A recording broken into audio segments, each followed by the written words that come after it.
All right, got the oil pan back on, and there's the drain line there, all hooked up. It doesn't sit on the pipes, got a little bit of a gap, so that's good.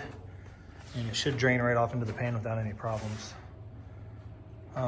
Next, I'm gonna work on the feed line. All right, got the Motion Raceworks oil filter relocation hooked up there. It's all tightened down, everything ready to go. Here is it's a 24-inch Allstar 4AN hose that runs up here to the feed line. Once the power steering reservoir is in place here, this will be like that. You won't have to worry about anything. I'm gonna put the K-member back in the car. That's gonna be a real pain in the ass. All right, got the K-member back in.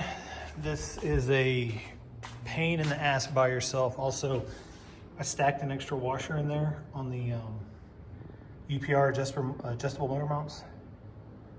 That way, keep the oil pan off the K-member there.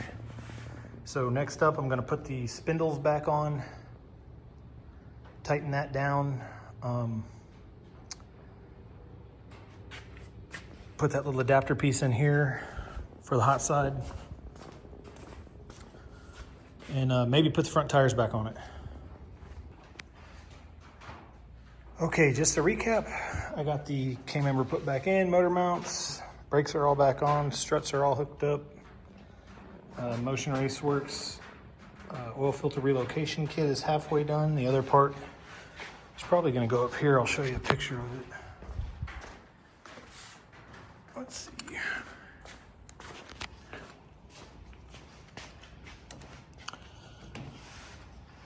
Maybe right here or right here. Probably right here will.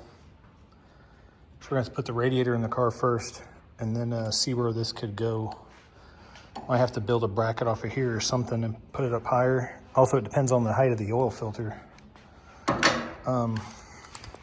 Could possibly stick it up here. That would be out of the way. But we still got some work to do on that. Got to put the intake back on it. Tighten everything down, torque all the bolts back in. Right now everything's just kind of loose, and finish wiring up the or running the brake lines,